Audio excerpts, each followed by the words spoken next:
শেখ হাসিনা পালিয়ে গেছে, শেখ হাসিনা নাই, শেখ হাসিনা চলে গেছে, শেখ হাসিনা পালায় না। ছাত্র জনতার গণ অভ্যুত্থানের মুখে গদি ছেড়ে হাসিনার ভারত পালানোর 100 দিন পেরিয়ে গেছে। এ সময়ে তাকে নিয়ে অসংখ্য গুঞ্জন রটেছে।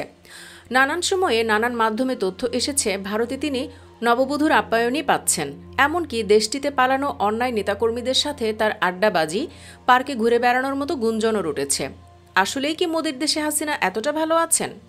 এই প্রশ্নের উত্তর খুঁজতে গিয়ে ভয়াবহ তথ্য জানা গেছে। আপ্যায়ন কিংবা ঘোরাফেরা তো দূরে থাক, উল্টো কয়েদির থেকেও বাজে পরিস্থিতিতে আছে হাসিনা, যার বিস্তারিত জানলে হয়তো আপনি খুশিই হবেন। তাই অনুরোধ রইল, ভিডিওটি লাইক দিয়ে পুরোটা দেখতে থাকুন। অগাস্টের 5 তারিখে এক নাটকীয় পরিস্থিতিতে শেখ হাসিনা যখন ভারতে পা রাখে, দিল্লির বিশ্বাস ছিল তার এই আশাটা একেবারে সাময়িক। ইউরোপ বা মধ্যপ্রাচ্যের কোনো দেশে যাওয়ার আগে এটা একটা সংক্ষিপ্ত যাত্রাবিরতির বেশি কিছু নয়। যে কোনো মুহূর্তে তৃতীয় কোনো দেশের উদ্দেশ্যে তিনি রওনা হয়ে যাবেন, এই ধারণা থেকেই প্রথম 2-4 দিন তাকে রাখা হয়েছিল দিল্লির উপকণ্ঠে বিমান বাহিনীর পরিচালিত গাজিয়াবাদের হিন্ডন বিমান ঘাঁটির টার্মিনাল বিল্ডিংয়ে। কিন্তু চট করে শেখ হাসিনার তৃতীয় কোনো দেশে পাড়ি দেওয়া সম্ভব হচ্ছে না। এটা স্পষ্ট হয়ে ওঠার পর ভারত সরকার তাকে হিন্ডন থেকে সরিয়ে আনে দিল্লির কোনো গোপন ঠিকানায়। পরে তাকে হয়তো দিল্লির কাছাকাছি অন্য কোনো সুরক্ষিত ডেরাতে সরিয়েও নেওয়া হয়েছে। কিন্তু এ ব্যাপারে ভারত সরকার আজ পর্যন্ত কোনো তথ্যই প্রকাশ করেনি। তবে জানা গিয়েছে শেখ হাসিনাকে যাতে কোনোভাবেই প্রকাশ্যে না আসতে হয়, এই প্রোটোকলে সেই চেষ্টা বিশেষভাবে লক্ষণীয়। ফলে দিল্লির মর্নিং ওয়াকারদের স্বর্গ লোদি গার্ডেনে তিনি এসে মাঝে মাঝে হাঁটাহাঁটি করে যাচ্ছেন, কিংবা ইচ্ছে করলে নিজামুদ্দিন আউলিয়ার দরগায় কাউলিয়া শুনে আসছেন। এই ধরনের যাবতীয় জল্পনা কেবল কল্পনাতেই সম্ভব, বাস্তবে কখনোই না। শেখ হাসিনাকে ভারত আশ্রয় দিয়েছে, এর অর্থ হলো তার সম্পূর্ণ নিরাপত্তা ও সুরক্ষার দায়িত্বও কিন্তু এখন ভারতেরই কাঁধে। সেখানে সামান্য কোনো ভুলচুক হলেও তার দায় ভারতের কাঁধেই আসবে এবং সেটা দিল্লির জন্য অত্যন্ত বিব্রতকর হবে। ফলে সেই নিরাপত্তার প্রশ্নে কোনো আপোষ করা যাবে না এবং তার জীবনকে সামান্যতম ঝুঁকিতেও ফেলা যাবে না। আর পাশাপাশি পুরো বিষয়টা অত্যন্ত গোপন রাখতে হবে। এগুলো বিবেচনায় নিয়েই সাজানো হয়েছে তার নিরাপত্তা প্রোটোকল। সোজা হিসাব, হাসিনাকে একজন কয়েদির মতোই নিরাপত্তায় রাখা হয়েছে। কোথায় আছেন কেউ জানে না, কারো সাথে সশরীরে দেখা সাক্ষাৎও নেই। কয়েদির মতোই তার একাকী জীবন কাটছে। ভারতের স্বরাষ্ট্র মন্ত্রণালয়ের একজন শীর্ষস্থানীয় কর্মকর্তা নাম প্রকাশ না করে এসব তথ্য জানিয়েছেন। হাসিনাকে ভারতে কিভাবে রাখা হয়েছে এ বিষয়ে তিনি মূলত 3টি পয়েন্ট উল্লেখ করেছেন। নিরাপত্তার বিষয়ে যেটুকু না হলে নয়, শেখ হাসিনাকে সেটুকু নিরাপত্তাই দেওয়া হয়েছে।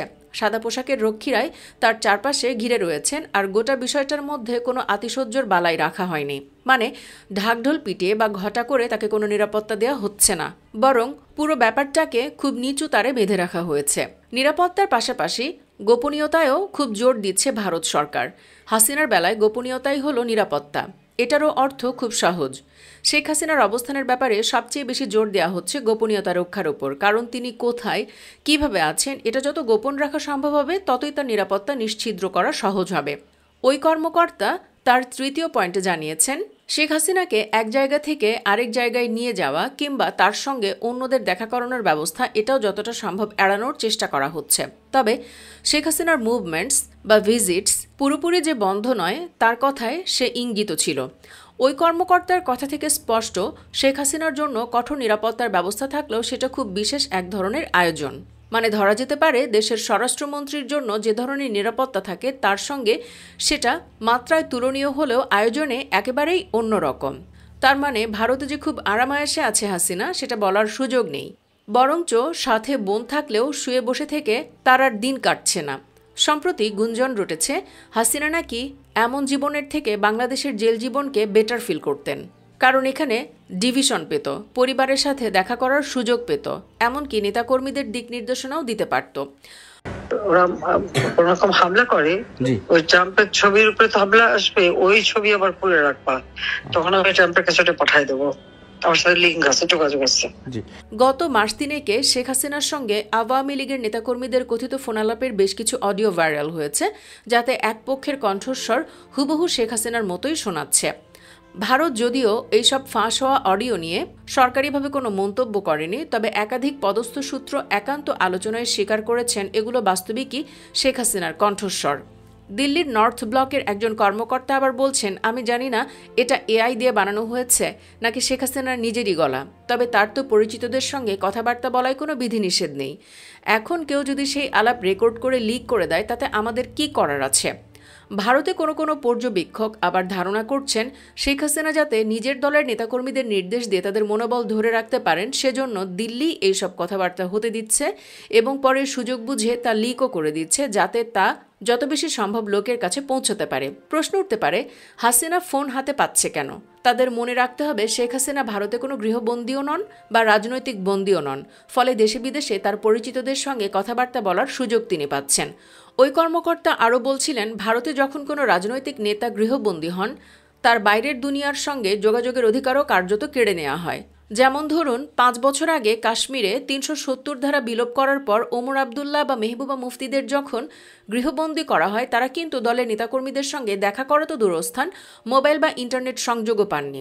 সুতরাং শেখ হাসিনা যে ভারতে মোটেই গৃহবন্দী নন তার প্রমাণ তিনি দলীয় নেতাকর্মীদের সঙ্গে নিয়মিতই কথাবার্তা বলতে পারছেন।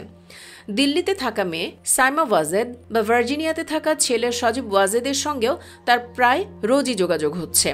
নিউজ চ্যানেল, খবরের কাগজ বা ইন্টারনেটেও তার সম্পূর্ণ অ্যাক্সেস আছে।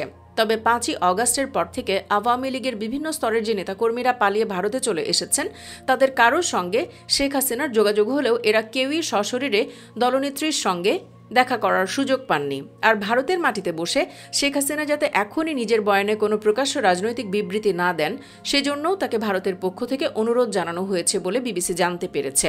আসলে শেখ হাসিনাকে ভারতে আশ্রয় দিয়ে তারপর তার মাধ্যমে ভারত বাংলাদেশের অভ্যন্তরীণ রাজনীতিতে উস্কানি দিতে চাইছে, এটা যাতে কেউ বলতে না পারে সেজন্যই দিল্লির এই সতর্ক অবস্থান।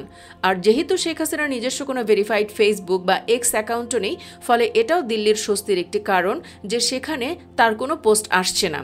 কিছুদিন আগে ফাঁস হওয়া একটি অডিওতে শেখ হাসিনার মতো কণ্ঠস্বরে একজনকে বলতে শোনা গিয়েছিল, আমি বাংলাদেশের খুব কাছাকাছি আছি যাতে চট করে ঢুকে পড়তে পারি। গত সপ্তাহে আমেরিকার প্রেসিডেন্ট নির্বাচনে ডোনাল্ড ট্রাম্প বিজয়ী হওয়ার পর আওয়ামী লীগের বহু নেতাকর্মীও হয়তো ভাবছেন তাদের নেত্রীর দেশে ফেরা এখন শুধু সময়ের অপেক্ষা। আসলে এসব কথাবার্তা কেবলই কথাবার্তা, বাস্তবতা বহু দূরে। হাসিনার দেশে ফেরার পিচ এখনও প্রতিকূল, বল উল্টো পাল্টা লাফাচ্ছে। এরকম সময় চালিয়ে খেলতে গেলে হিতে বিপরীত হতে পারে। এখন বরং ধৈর্য দেখানোর সময়, ফলে প্রতিপক্ষের লুজ বলের জন্য অপেক্ষা করাটাই শ্রেয় বলে মন্তব্য করছেন অনেকেই। রাজনীতির উইকেটে পোর খাওয়া ব্যাটার শেখ হাসিনাও নিশ্চয়ই এটা জানেন এবং সেই অনুযায়ী উপযুক্ত সুযোগ এলে তবেই সেটা কাজে লাগাবেন।